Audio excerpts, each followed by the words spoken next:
Hey, Pacific Northwest Fungal Banner fans. We're back with our next guest for this season as we start to wrap this thing up for the year. We're fired up to have back on the podcast again Coach Billy Boyer, the minor league field and infield coordinator. If I got that right, Coach. That's correct. Welcome back to the podcast. That's good to be back. Thanks for having me, guys. We are excited you took time because I know we're all freezing and you're about not to be freezing. Yeah, I just checked the weather down there. It's 83 degrees down there right now. So leave the 33 for the 83. I'm going to be thinking that sounds awesome. Well, it's been a little bit since we had you on. Get us caught back up. What's new in Billy Boyer's life? Yeah, so kind of a back and forth, I guess, for a job a little bit. So I was with the Tigers back, I think, last time we talked, and then went to the University of Washington for one season under Jason Kelly, and then got called back by the Tigers and had the opportunity to go back as the minor league field coordinator. And it's just a job that I couldn't say no to, and an opportunity to kind of push me in other areas, not necessarily just being on the field, but some more admin and more leadership type role. And it's provided me with an opportunity to kind of showcase different skill sets of mine and put me back on the professional side, which is really where I wanted to be. Talk about that time at Washington. You guys had a couple pretty good teams, a couple good players. You still in contact with some of those guys? And yeah, definitely. What kind of involvement you have there? Yeah, I still talk to quite a few of the guys, especially the guys that are in professional baseball. The Cam Claytons of the world, the Kobe Moraleses, the Will Simpsons. Those guys all got drafted that year on the position player side. I do get a chance to cross paths with those guys occasionally on the road and see them down in spring training. Kobe specifically with the Yankees, so we see him quite a bit. But yeah, I'm in contact with those guys. I kind of, for the most part, let them do their thing, but every once in a while, something will pop and we'll shoot a text here and there and stay connected. And, and I still connected with a handful of the guys that are still on the team currently too. With social media now, the UW does a lot of pretty cool things that they throw out on social media. And, Colin Blanchard did a cribs thing of the cages, I think yesterday. And, so shoot him a text and just say, hey man, it's good to see you doing your thing. And, I just check in here and there and kind of stay connected with those guys as much as I can. With going from, your college pro ball and you went back to college for a year and you're back to pro ball, was there something, everybody's always said something, a guy told me one time he went and coached for a couple of years and went back to playing and how much he learned being a coach. Is there a correlation to that as in going back and forth from the pro to the college game and fine tuning your craft? Yeah, for sure. One thing for me, in the professional side, is I've always been a coordinator. So I've never been an affiliate staff member. So I've always never been an on-field staff member, coaching in the game. So my job as a coordinator is to kind of overlook our infield play and kind of set up our systematic approach to things, communication between staff and players, and then just overall general infield play kind of across the org. Going back to the college side, it really provided me with an opportunity to kind of scratch the itch, back coaching hitters, back coaching more of the overall arching themes of the game, more base running, more team defense, coaching third base every night, running the offense. So it kind of allowed me to scratch my itch on that front. But I really think the professional game for me it's not. In the college game, it's between 4 and 5 or 6 coaches that it's a pretty tight knit group, and there's not a lot of expanding off of that. In the professional side, we have so many staff members, and there's a lot of different perspectives. So I find myself on specifically on the pro side just having more impactful conversations that different thought process. There's just so many different minds, and it's not just in the infield space, it's in the outfield space, it's in the catching space, and how those can correlate over. But really, I spent a lot of time, with the pitching group. Honestly, just the advances they've made and the understanding of the throwing world, and how that can help us correlate over to throwing a baseball in the infield space. Those conversations are or vice versa. Like they might say something that doesn't correlate, and it helps us like kind of like hammer down certain things like that we may have been teaching that we might change our mind on now. So I just find myself like having significantly more impactful conversations on the pro side, just because of the size of the group and the minds that are kind of coming from all different places. And then the way that we hire our staffs, the pitching coach isn't just the pitching coach. There's the mechanics guy, there's the biomechanic guy, there's the sports science, there's the numbers guy. Like they hit kind of expertise in different areas. So they all have kind of different thoughts. And we do the same thing in the hitting space and then across the defensive space as well. So I kind of find myself really attracted to the professional game simply because I feel like I have an opportunity to learn more just based on the information and the amount of staff and players that were around. It's not 25 guys, it's 165 guys. Billy, on the communication side as a coach, how much detail do you give comparable to, the college to the pro? I mean, these guys are professional athletes. They're making millions of dollars. They know how to play the game. They've gotten there for a reason. So what similarities and difference do you have in your communication? Yeah. One thing I tell people all the time is like, it's still an 18 to 24-year-old, right? Like it's still a college player versus a AA player. They're in the same age range for the most part. I think it's important to think about like, never assume that they don't know and never assume that they know. Like it's both, right? Like they're way smarter than we give them credit for. And sometimes they don't know, like, and that they need the information. So I think in the professional side, you got to be a little bit more open-minded to the conversation, where in the college side, I think it's pretty common to see it's a little bit more, this is how I want you to do it. And in the professional side, there's a little bit more give and take. Like you better have a why. And I think that's true on the college side now. Like the players there's just so much more information out there that they are privy to.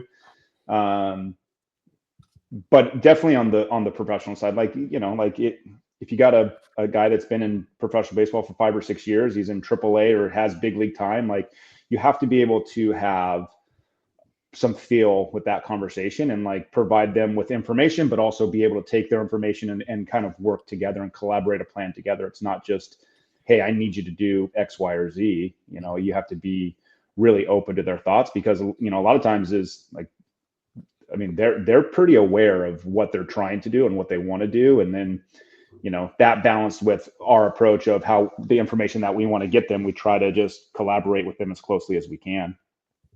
I could imagine the relationship is a big proponent, the trust factor, right? I mean, we see it on the high school level, of course. If that athlete doesn't think you much care, the information that you're sharing, they're not, this is going to go through one ear out the other, so I mean, how important is that? I mean, and comfortability too, knowing when to say the right information at the right time. Yeah, it's huge. I mean, that relationship piece, I think that's true across all fronts. I mean, if you're coaching a 7-year-old, he better feel comfortable, or he or she better feel comfortable to approach you, to ask you a question, or to listen to things. It's not any different. Like the relationship piece is absolutely crucial. We talk a lot about in our staff meetings about like collecting coins with players. They're dropping coins all the time, and like we want to pick those up and help find a way to like, relay that message to somebody else. Either one of them got married or just had a baby, or, had a tragedy in the family or something, and they might be a little off that day. Like we try to share that within our staff to help our coaches all have a pretty good feel of where that player's headspace might be that day. Obviously with 165 players, you can't do that with every single guy, but we do the best we can to try to have a pretty good feel. And then we're really proactive in our phone calling, specifically in the off season. So we do have a dead period now in professional baseball. There's like a 6-week dead period where we can't contact guys. But as soon as the season ends, we start kind of weekly call list. And then after the first of the year, we kind of kick those back up. So we're really heavily kind of not only communicating with them, but like checking in on them, how things are going. And then we have ways to communicate that to our organization that help us kind of all stay on top of, a very large number of players. Well, that like data collection side of things, and you and I talked quite a bit. I know when you were at Washington, you mentioned that in pro ball, you have like a person to do every single one of those things, right? And in college, there's so much more freedom. A head coach is going to set what he wants to do, and then the assistants do that. And you might have a lot of freedom, which I know you did at Washington, to do what you wanted. But, how is that balance of if I want to work on, different scouting reports or, biomechanics of a player, like different areas that we talk about that have a specific person in pro ball, like, how do you view that now, doing both as like a pick and choose, like choosing what the best thing is to use for a college player compared to a pro player, knowing that the work that gets put into it, because you don't want to half-ass something, right? Like if you're going to do For sure. something, you got to be Right. all in and make sure it works out. But maybe talk about that if you were to go back to college now, having seen both sides, like, or even high school, using data properly based on the time constraints that you have. Yeah. First of all, I think if you're not using data, then you're really missing out. Like if you have the capability of tracking certain things, then you should definitely be doing that to either help confirm or deny your teach points. Like, and that's the hard part's the deny point, right? Like when you're teaching something and a player's getting worse, so it could be pitch shape, it could be pitch velocity, it could be swing speed, it could be the ability for a player to stay connected through a swing using blast sensor motion or blast sensors, all those things. Like if you're not doing those things, like, and you have the capability to do them, you should definitely be doing them, in my opinion. Obviously, when we were at UW, we were doing the best we could to use as much data as we possibly could to help our players. Part of that is, one, I believe it helps us make better decisions as coaches, but two, a part of our job is to get these guys to the next level. Like we want to make them professional players.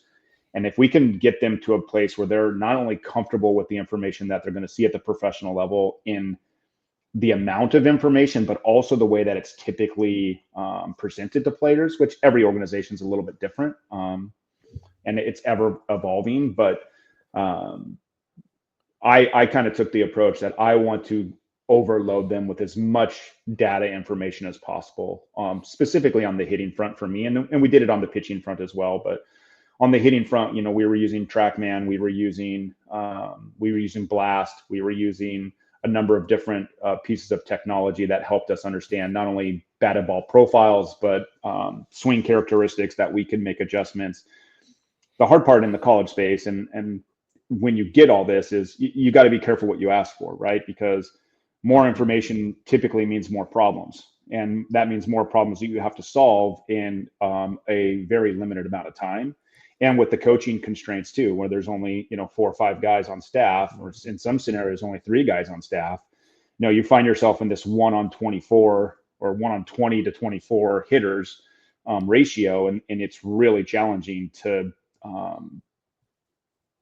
find ways to use that data in a productive way for the players in an individualized plan. So what we ended up doing is we started kind of bucketing players specifically in the hitting space. And, if it was this guy struggled with plane scores, or this guy struggled with pitch rec, or this guy struggled with rotational acceleration, or whatever it might be, then we would kind of prescribe those groups. We'd put those guys into groups, and then our drill packages would be kind of separate for the groups. And then inside of that, we would have more individualized conversations as the days went on through BP and stuff, and our practices. But on the professional side, like we have full teams doing this stuff, like, and it's and we don't have time constraints, right? We have the capability of grabbing a player one-on-one early, and spending an hour with that player if we wanted to.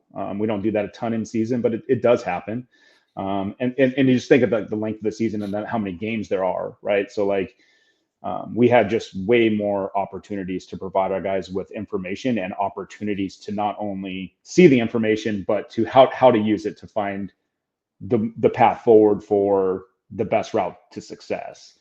So I do think, like, if you're not using it, like and you don't need, like, a blast motion sensor is, $150, and they're pretty inexpensive, and they give you great data. They give you great data into the inside of a swing. Like, and if you're not using them, I think you should seriously consider it at your high schools or colleges or wherever. Like, they're very, very inexpensive, easy pieces of equipment to use. There's the drill sets too that came off of those. Like, those were the best. Like, it's really easy. Like, it shows like a deficiency, and then they have a sheet of drills that guy can work on his deficiency. Like, so Absolutely, you don't have to learn something, right? You just have to have some feel of a drill and whatnot. Sorry, Jason, what you had? Oh, I was just going to add that, those blast motions. I mean, if you got a coach out there that's wondering to do it or not, like you're saying, Billy, I mean, it's trying to convince a guy that his plane's off, and then getting him on there, and it's like, whoa, it's the wow factor, right? Okay, now I see it. Now I'll make those adjustments, because that's always seems to be the hardest part. It's like being called out on something that we're not doing correctly, and we're going to be adamant that we're doing it the right way, right? No matter whoever, what level you're at, until you see it, then you realize, like, okay, now the wheels are spinning. Now, okay, now I'm needing to make the adjustments. Now you start to see the results and those kind of things. And so, if a coach has got some extra funds in their, baseball account, absolutely. I mean, they are game changers for sure. They absolutely are. And the other thing too is, like, just because a player's swings path or his plane is not ideal doesn't mean he's a bad hitter or a good hitter. Like, just because he's on plane for a long time doesn't mean he's a good hitter. Like, it just helps you understand more about your player and the either the strengths or the deficiencies of their swings, right? Like, it gives you insight into the way that you could train that player in better environments that may lend him to better success on the field. That's all it is. Like, and it doesn't matter. Like, I know we're talking about blast right now, and it's, it's $150 unit or whatever, but if it's TrackMan or, which is a significantly more expensive, it's just ball data. It's just telling you what the ball's doing, right? Like, and when you tell a player to change a grip in a pitch or whatever, it moves less, like, that's a bad teach. It just helps you, like I said earlier, like, confirm or deny your teach points with players, and get you to the path of growth, like, faster, if you're willing to, like, look at it that way. No, for sure. That's good. What kind of data stuff are you guys into? Talk us through the stuff on the infield space. Like, what are you guys tracking? Maybe as you guys get into spring training, like, what are some key kind of pieces that you're looking at within your players? I know a lot of the data you use is maybe for positioning and how guys are moving, but it's the individual player that you're evaluating. Like, what type of resources are you using to monitor those guys as you get into training? Yeah, so this type of like, with our defensive positioning stuff, again, we have teams that are supplying us with where to play on the field, where to shift. In professional baseball, there's pretty systematic approaches to the way that teams move their defenses. What we do, and is not uncommon to us. I think there's a lot of people doing this out there at all levels, but this is a piece of data that doesn't cost anything. You just need a camera, right? A high home, like, attached to the fence. Like, we track every single movement that our infielders make. So every single morning, I watch every single competitive touch of every infielder in our organization. And we track things such as which direction they move. Was the ball hit at them within kind of the box? Was it hit to their left or their right? We track how they caught it. Did they catch it two-handed, one-handed, or backhanded? We track their throw locations. Was it, we kind of break it down into 8 different throw locations, kind of above the waist, inside the frame, below the waist, and then kind of build a parameter outside of that. We track if they caught it clean or not. We track if what their foot patterns were post catch. Did they throw it on the run? Did they set their feet and one shuffle or two shuffle? Did they throw it on one step, which a ball that kind of holds you back? And then what that allows us to do is, like, build out these really robust pictures of our players. So it's like, when a player's struggling on a backhand, it'll flag us, and it'll say, okay, he's only catching the ball 85% clean on the backhand side. Well, now we have to do an even deeper dive. Which style of backhand was it? And we have the capability of doing that. I've over the course of my career have had the chance to build a pretty decently built out system that allows us to have really clean looks into what our defensive players are doing, which directions, which play types, which play styles. And then when I go to them, I can sit them down. Now, again, remember, players are really used to seeing numbers now and data that I can sit them down. We can look at a computer screen. We can talk about it. We can pull video and look at it on the computer screen and talk about whatever that deficiency might be at the time, and then go out to the dirt and have a really productive 15 to 20 minute session. That's really focused on one specific play style. It's double play turns, it's double play feeds, it's backhand play, it's throwing on the run, it's whatever. But if you're guessing, and this is what got me into trouble early in my career, is I've been tracking for the better part of the last decade. But most of the tracking I was doing in game, in moment, like just trying to write it down as fast as I could. And all of us coaches know how fast things actually happen, and if you're managing and you're running a defense, you're trying to write it down so fast, but you're also trying to stay engaged in the game, that you're just writing down what you think you saw. The capability of going back on video and slowing it down or watching it multiple times is you get a really detailed look into what actually happened. And that just has led us down this path of like this crazy individualized ability to focus my time when I come into town to see a specific player. My time spent then is very productive. We're not wasting time of what do you want to work on, or let's do this today, and risk the chance that it's not actually an area that he needs to grow. So I think like it's pretty simple process. It's pen and paper or a computer, it's Excel spreadsheets or whatever, however you want to do it. But I think it's by far the most important thing you should be doing in the infield space right currently, in my opinion. Like it just allows us to have just such a much deeper look into what our players are actually doing and what the game is demanding out of them. Because what we can also do is we can pull all the plays from throughout the entire season, and it'll tell us, if the shortstops, they backhand the ball, in the 30% range.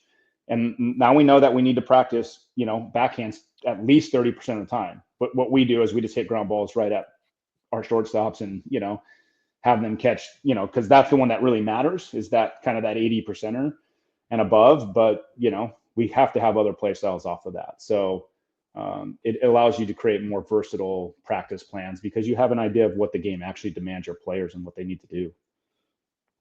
Does that initially start out with sitting down with the player, showing the film, and then saying, hey, this is what we're seeing. Now let's go out, spend 15, 20 minutes. Let's work on that. Yeah, exactly. So what I typically will do is sit them down, and I'll have kind of it planned out. I'll have 10 or 15 different videos I want to pull. I'll pull them. We'll watch them. Say, hey, what do you notice? What are the commonalities of these 15 different plays, or what were you feeling? And we'll kind of have a conversation based around that, and then I'll kind of throw the ball into their court. How would you like to approach this? How do we want to move forward with addressing what we believe is an issue? Or there's an area of growth. Issue is probably a poor choice of words with a player, but like, how can we make this better, right? Yeah. And we'll have a conversation, and then we'll go hit the dirt, and we'll have a 15 or 20 minute session, and be really diligent and focused on that specific play style, or technique, or whatever it might be. And then, by doing it, talking about it the player coach communication on the field now just skyrockets, right? And a lot of it's player driven, because you've talked about something, a specific play style that you would like them to try, and then they do it and they feel something that's different, and they kind of light up, and like, I felt it, like that felt good, and it just allows that conversation to be a lot cleaner. And the low budget end of that too. I mean, you mentioned just a camera setup. Like if I'm a high school coach or whatever, you want to get your guys all on tape for a day. No matter what you're doing, whether it's hit tape, infield tape, maybe even outfield plays, if you want to get that there. I think you mentioned that comfortability in space too, to have a one-on-one with video you know, especially kids nowadays, like if you're barking at them when they're standing in a line when you're taking ground balls, you're not going to get the same response that you're going to get when you're in a comfortable one-on-one environment, when you're not trying to show them up, like you're just trying, hey, we're meeting here today to help you get better, right? And not, I'm not trying to beat you down or do anything like that. Like, let's just look at how we can get better. And I know that response is so much better than, you know, guys in a group setting for sure. Yeah, a couple things come to mind on that, Kelly, is like, one, a conversation happening at conversational distance, like sitting side by side, is very different than a conversation, even though the same words might be spoken, at 140 feet, right? Because in order for them to hear you at 140 feet, you have to yell it. And that, no matter what you're saying, it can come off as kind of gruff or like, why is he on my ass right now, you know, so to speak, you know, versus sitting side by side and having like a real genuine conversation and being able to ask questions and take the time to sit down and have that conversation. Two is, if you aren't having that up close conversation, then your language better be nails. Like, they better understand exactly what you're trying to tell them. Again, if you're at 140 feet or, you know, beyond 100 feet and you're hitting the fungo and you're barking orders, your language better be rock solid. Like, they better have understanding. Otherwise, they're just out there assuming or trying to understand what you're saying. And the next rep happens, you know, less than a minute later.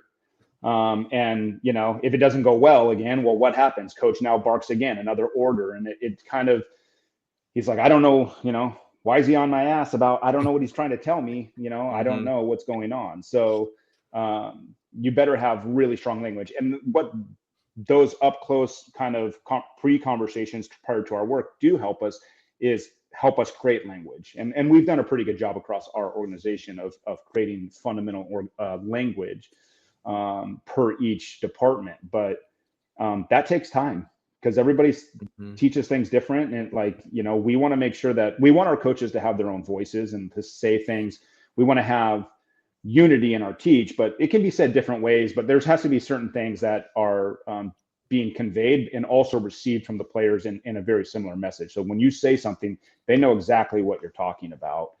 And I think that really allows us, you know, when we do sit down and we pull the computer out and we have these conversations, it does allow us to like significantly speed up that process, not only coach to coach, but with the players as well, where we're creating this organizational wide understanding, philosophy, and language, which is really important. The transparency part of that thing, because I've anybody that's been in Ellensburg, the wind's blowing, and they, I mean, like the guys are. I actually found out some of my guys do watch this, and I'll be yelling because that's literally the only way they're going to be able to hear you. Yeah. And so I finally had to stop one day. I was like, I'm not yelling at you. I have to. So, but still, even at that, even if you're transparent with it, it's not always bought in when you tell them that I'm not actually yelling at you. For sure.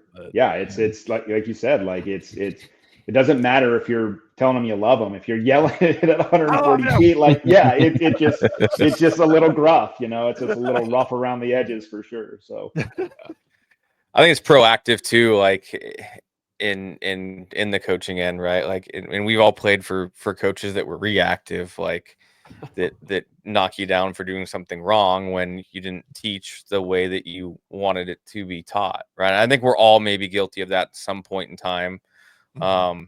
But the more you can have those conversations beforehand, you know, it allows you to get ahead of it, right? It allows the expectations to be out there, everything to be outlined. The reactive coaching just doesn't elicit a good response for growth at all. Yeah, and there's a ton of ways to do that, right? Like if it's Twitter, if it's WhatsApp, if it's Instagram, if it's a Facebook group, like there are so many different ways to interact with your players outside of practice. If it's just sending them a quote or sending them a practice plan so they have a chance to see it prior to showing up, you know, there's a ton of ways. Text threads get a little bit iffy sometimes, but you know, like, but there's other ways to create these small groups interactions where, you know, especially in season where something happens and you can post a little video and say, this is what a little description, this is what we were talking about the other day. And now they get to see a video. Like, I did that a ton at UW. We do a ton of it now. I do it more with staff on the professional side.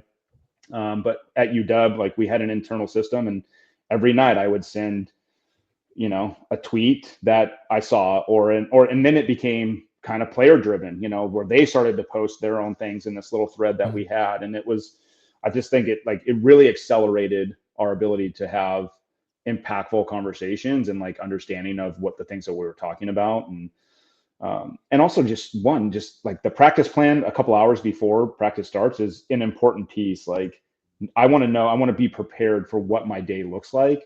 And I have a chance to like digest exactly what the plan is, and not to say that the plan will go exactly as it does in my job. No, I know that better than anybody. I think, when you're scheduling spring training, like things go wrong and timing gets off. But I do think like it's a simple gesture to send your players to be prepared for, if you want them to be prepared, then prepare them early, like give them an opportunity to see the practice plan or whatever it may be prior. So I think there's lots of ways to easily communicate with your players away from the field, and in today's world of technology and avenues that you can do that.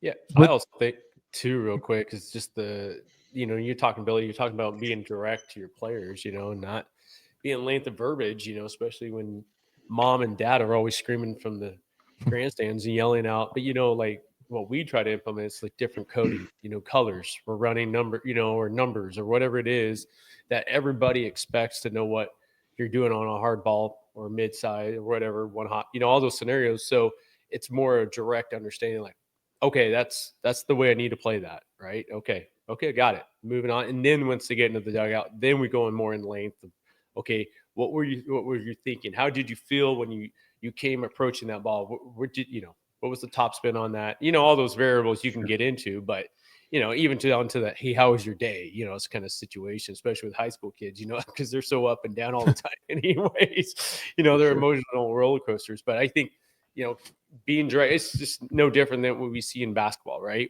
We were just talking before we got on, is that, it's like herding cats, when you watch these little kids. But if you watch a good coach communicate how to pass that ball, how to play guard, it's simple words, communicate, left, right, up, down, whatever it is, then they'll understand it and then they follow it. Yeah.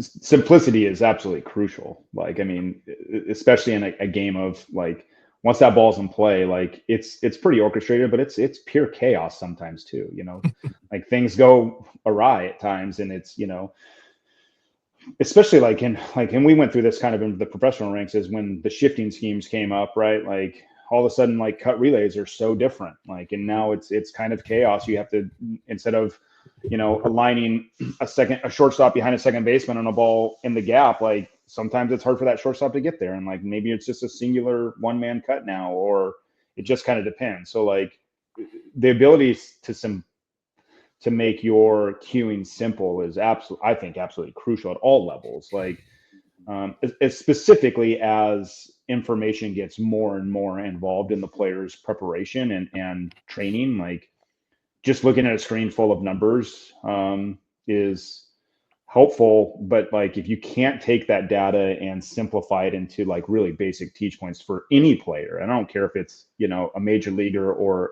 a 9-year-old, like simplicity is absolutely crucial. Like, and like you said, like it's simple as, color coding run speed, like green, blue, or yellow or red, like it very, very simple. And like the other thing, like too, like I think is just absolutely out of control, is like giving signs, like offensive signs. Like they're so complicated, a lot of the times, and like they don't have to be that complicated. Like, they can be, and I would argue that, the simpler they are, the harder they are to pick, like, and honestly, like, who cares if they know? Like, they still have to execute, like, so VHSD. Yeah, exactly. So we'll side note quick.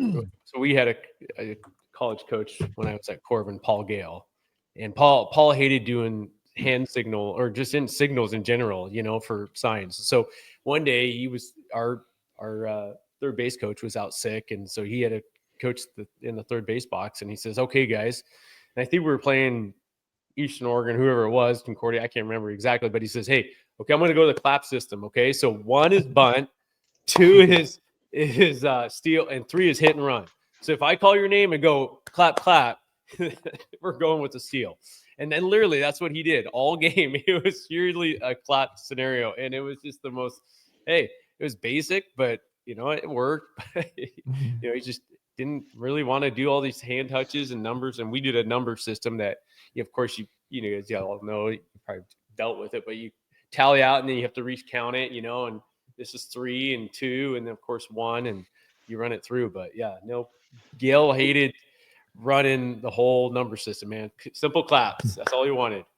Yeah, I mean, I think that's unbelievably simplistic. Like, you might want to go a little more complicated than that. But I think too, with like the implementation of pitch clocks, at the college level and the professional level, like there's just not that much time to have, these really elaborate, like you don't have time to think. Like, it's just, you got 6 or 7 seconds to take a pitch or foul a pitch off and then get back in the box. Like it's happening so fast. So like, I think, simple is much better, Yeah. So one of the questions I wanted to ask was when you're dealing with in pro ball, because I'm still waiting for our Dominican or Puerto Rican exchange program for Kittitas High School. So if my administrators are listening, let's get that going. But talk to us about, your communication. You deal with so many different language barriers, culture. Talk to us about how you're handling that with your people from all over the world, not just America, like what we're dealing with. Yeah, I mean, we have players from Taiwan, we have players from Venezuela, Dominican Republic, Mexico, like Canada, like we have French Canadians, like we have them from all over. So like the language barrier is certainly very much a thing. It's, my Spanish is pretty broken, and like, but what I will say is professional baseball has really come a long ways in the way that we, as soon as players are getting either to the academies in the Dominican Republic, like they're going through like a high school education. They're starting there to learn English. By the time most of those guys get to the States, it's pretty good. It's better than most. And then also like I'm surrounded by, our staff members that are also from around the world, that are now coaching in professional baseball. So like I have a Latin American infield coordinator. His name's Angel Baroa. It's from the Dominican Republic, obviously fluent in both languages. So like he helps translate. We help. And then obviously the older players that have been around for a while that are more fluent in the English language, like they'll help translate, like kind of back and forth. Like it's very much a barrier at times, but I would like to like give the credit to the players. Like they're the ones that are doing a lot of the work on this front, like learning a new language, and which is hard. Like, it's hard to do that. But I think Major League Baseball and most organizations across Major League Baseball are doing a pretty fantastic job of getting these guys to the academies and starting them with an education, a high school education, and getting them to learn English as fast as possible. So it doesn't always go that easy. Like it certainly, some guys come up faster than others, and some guys are fluent by the time they come to the States, and some guys are, a year or two into it, and they're, 17 years old and they're coming to the States for the first time, and they're still in that process. But I think we've kind of, there's enough for us to get by usually. So, and then obviously we have translators, and then some of our players actually have their own personal translators. That most of those guys are not Spanish speaking; they're of another language. But we do have individuals in the organization that do have personal interpreters. Gotta be careful of those interpreters, though. You talk language. Language is a piece of it, right? But there's also learning style. Like, do you guys spend much time like really honing in on learning style? Are you trying to throw like everything at them and just to find a way for it to stick, or are you identifying on the front end like whether guys are visual or auditory or whatever? So yeah, I wouldn't say we do visual or audio. Like the approach we take specifically in the infield space with the Tigers, is we're trying to give them as much information as possible. Now, the other side of that is we do movement screening. Like, we have pretty robust understanding of like how a player hinges, how he moves, like what his limitations may be. That's our job as coaches to kind of work around, but we take the approach of like trying to provide them with as much information as possible. Like, again, like forehand play is not forehand play. There's like direction of momentum dictates the way that you either transition out after catch. It dictates foot patterning. It dictates arm slots. It's the same thing on the backhand side. So what we try to do is we try to give them as many play style or technique options as possible and explain why we think these are options, and then let them play with total creative player freedom. Like, when the time comes, they're going to feel like they have the tool in the tool belt to accomplish the task. That's the biggest thing for us, is we spend a lot of time on trying to identify, and that's part of the tracking, is trying to identify the certain play styles that happen, how often they happen, where they typically happen on the field, and then try to replicate those in representative training environments that allow our players to grow and understand certain play styles. The back end one's the biggest one. Like, specifically, like in America, like, they almost all catch the ball with the right foot forward, and like there's this really big emphasis to get your eyes behind it and like get your eyes back behind your glove. Like, yeah, that makes a lot of sense to catch the baseball, but that's an incredibly difficult position to transition out of. Like, like, do they have the strength to do that? Are they a quad dominant defender versus a kind of hip or hamstring dominant defender? The way that, like, those guys that are more hamstring or hip dominant, that's going to be a very difficult position for them to get into and out of. So we try to individualize it more that way. And then again, just providing them with as many options as we possibly can. We've talked before on this a lot of, and there's limitations of coaches, right? Like, your experience, what what you study is by far and large, like, superior to most people, like your top percentage of coaches, because of the amount of time that you put into that. And you're a good coach too. I'll pump you up a little bit there. But Thanks, buddy.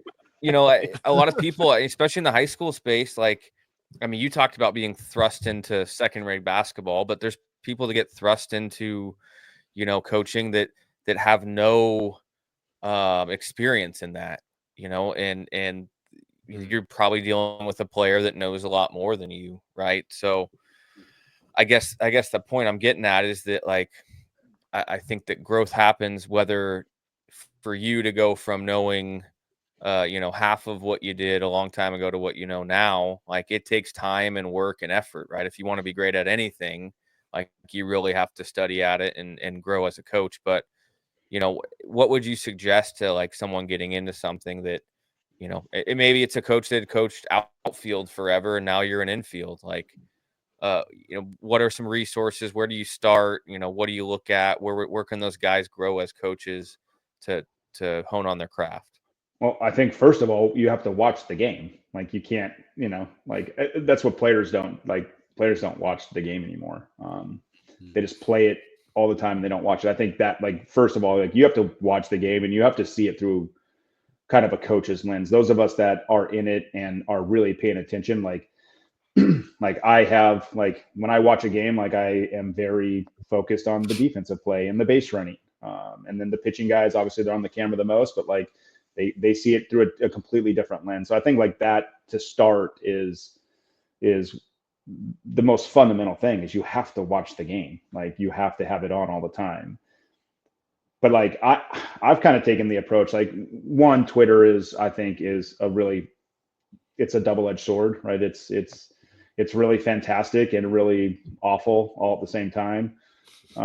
There's a lot of ways to learn a lot of things there, or see or hear new thoughts.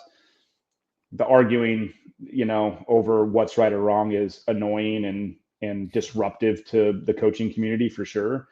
But I do think, like, the one thing that the infield community kind of across the country, it has really done an amazing job of, is there's not a ton of that. Like, it's really collaborative. And like, I think there's a lot of ways to go on there and see how guys are talking about certain things, or you might see a drill on there and like that might, that's similar to a drill that I've done, but it's different. How can I bring those two together? Or, and it's simple as like, I get this quite often, like, and I know other guys do, and I do this, like shooting a coach a DM, like, hey, I saw your tweet about this drill. Like, I'm curious of like, what's the primary focus, or what are you finding is, why do you love this drill so much? And what I find is like people are pretty willing to share their thoughts, specifically in the defensive front. I don't know much about the hitting space. It's pretty torn, I think, at times, but I think there's a lot of resources on Instagram and Twitter, and I mean, a simple infield Google search, like you could find more drills on there than you could possibly imagine. Like that I mean, that's something literally we do, is when I sit down with players, is we'll pull Google up and we'll just start going to photos, like, and start looking at photos and different body styles and different techniques and throwing slots and like commonality between, certain things. So we do that quite often. And again, like we're sharing those in text threads and Slack threads or whatever your internal communication is. And I think just talking with people is how you start to really build out your thought process. And I'm not ashamed to say, like, I believe in things that are completely different than I did 10 years ago, or even 5 years ago, and even a year ago. There's things that we have kind of found out that are not great options, so that we've moved on from. And those stem from conversations or a tweet, or, man, sometimes it's the Discovery Channel. Like, I mean, sometimes it's just weird stuff, like you see a tiger jump and you're like, wow, that was kind of weird. Like, I wonder if we could use that for pre-pitch prep stuff, Yeah. Like sometimes, I mean, my mind works a little bit in strange ways sometimes, but everybody's does. And like, everybody can find a way to grow from a large number of avenues. Like I don't think there's a right, wrong, or indifferent way. And if you're a basketball coach that, just got asked to coach the baseball team, in high school, like what I would recommend is put them in representative design as much as possible. Like less drills, more game style practice, like let them play. And like that, it might not be the fastest way to, a bunch of wins or a bunch of systematic like systems, but it is going to be the fastest way to growth, I think, so just put them in as representative designs as possible. Well, I think the game is always revolving, right? I mean, training now, look at how athletes train. I mean, 20 years ago, it's completely, just even within the last 5 years, how an athlete trains for what they used to.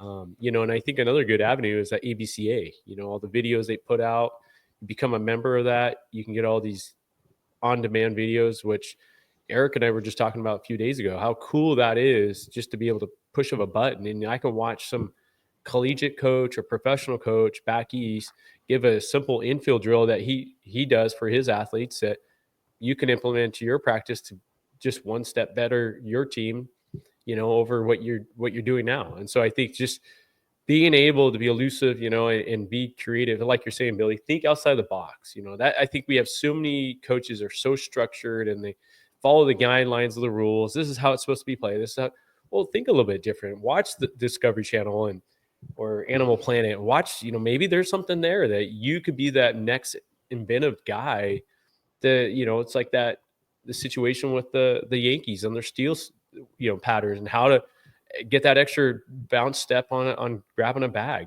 so those kind of things I think help grow the game, but also keeps, I don't know, the part of the game growing. No, for sure. I totally agree. I think you just gotta, and the more people you talk to and the more you kind of put yourself out there, the more thoughts you hear. And that kind of goes back to what I was saying earlier with just the large group of different minds in the professional game, and how that just leads to, a different way of thinking about certain things. It's unique and pretty awesome, to be quite frank. It's you get to hear a lot of guys that have a lot of experience and very unique vision on the way things should be done. Well, I got 3 questions for you, hard hitting ones to wrap this thing up. Sure. A couple funny ones and a serious one, I guess. We'll start with the serious one. We got a listener write it. I texted a good friend of mine, Coach Nate Phillips. He's a softball coach here at Kid Test. And I was like, "Yeah, I got Billy on," and because he was sending me videos that you would do. I said, "Yeah, we know him," and he's like, "Oh, cool." What would you tell a young guy getting into coaching, specifically if they want to find their way into professional baseball? Well, I think it's not easy to do, but two, I think it's about as easy as it's ever been. In a lot of ways, like we're looking for bright people that can think outside the box, that can really coach. Like you saw this wave of young coaches kind of coming into professional baseball over the course of the last 5 or 6 years, and a lot of them have stuck because they have really great understanding of the numbers and the data and other things. But the other piece is that they can really coach. They can really connect with people. Like that's like for me, like when I'm interviewing an individual for a position, I mean, I want to know that they can coach. I want to know that they have genuine thought and belief in what they're trying to teach. I think that's crucial. I don't want to hear a bunch of buzzwords and things that you heard on Twitter. Like, I think those things are important, but like, it's not uncommon for me to ask, like, what are your pillars of infield play? And individuals are pretty quick to kind of give you 3 or 4 things. But when you start to like dive in deeper and say, okay, well, can you expand on X, Y, or Z? Like that's where I think you can separate yourself, is having really deep thought of on certain things, and like really like taking the time to sit down and gather your thoughts of what you really believe in. Like that's how you win an interview for me. In professional baseball, is like you have to have the ability to convey your message. You have to have the ability to connect with players. You have to have the ability to connect with other coaches, some of which may have played in the big leagues or may not have, and some may not even have played professional baseball. Like you don't have to have been a professional player to be a professional coach. In fact, I know quite a few of them that are major league coaches right now that never even played a single game of professional baseball. And they're some of the best coaches on the planet. So I think with the abundant amount of information that we have available to us, like there's a real opportunity to grab anything you want, and then also build your own layers on top of that. I think is really important. But it's communicating, it's connecting, it's LinkedIn, it's Twitter. Like those are all avenues, to connect with the right people. A couple fun ones to end with. This first one stems off a conversation we had off air. What is harder to coach? Pro baseball, D1 baseball, or first, second grade basketball?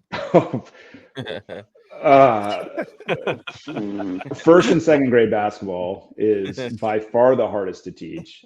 Because here's why I think that is. Last night I was coaching my 7-year-old son's basketball game, and it was me and another father coaching 6 players in a game, and 200 parents around the gym, all screaming simultaneously at the kids. So it's like there's just sensory overload of what's going on, and one kid takes off running the wrong direction to the wrong hoop, and the whole gym takes over and other direction, and it's just pure chaos. And so I would say first and second grade basketball by far. Oh my gosh, it is nothing but chaos, man. Chaos. but you just got chaos. Oh my gosh. Okay, the last one. This is the most important one for everybody here. Who will always win on the back nine, Billy Boyer or Kelly Gow? Just stop it. On the back nine? Yeah, just who comes through at the end? Yeah. Are they getting that beer at the turn and There's a tough stretch for both of us on the back nine, at Washington National. So you go 14, 15, 16, and 17. Yeah, it's a pretty tough little stretch there. So I think I'm gonna plead the pretty- fifth on that pretty- as well too. We're all pretty aware of our capabilities, Anyway, I haven't dug in until like if you looked at our handicaps and you compared like who actually does better on a given day. One, I don't care about it, but like two, that could be something. If we're talking pure score, like there's not beating this guy. Like maybe within a stroke or two here or there, but like I don't know if I've gotten you on a side. I don't know about that. Maybe not yet. Close. Maybe not yet. Yeah, plenty of winter golf. Winter golf is hot. It's not hot right now. but October to November was It was a good stellar. stretch. It was a good stretch for If you had sure. have a baby, you have some snow, you have some frozen temps, it shuts things down pretty quick. Yes, it does. Yes, it does. Do you get to play any golf down there? Do you have time in that busy schedule to get a round or two? No. I mean, might take my clubs with me just for maybe one day, but we have a couple of off days over the 7 or 8 weeks. But it's pretty tough to get out. That's So probably I one of mean, the bigger changes in pro ball now, right? Like it's less Marlboro Reds and Miller Lights at night, and more like deep diving into what just happened, right? Let's not just try again tomorrow. It's pretty constant. It's Yeah.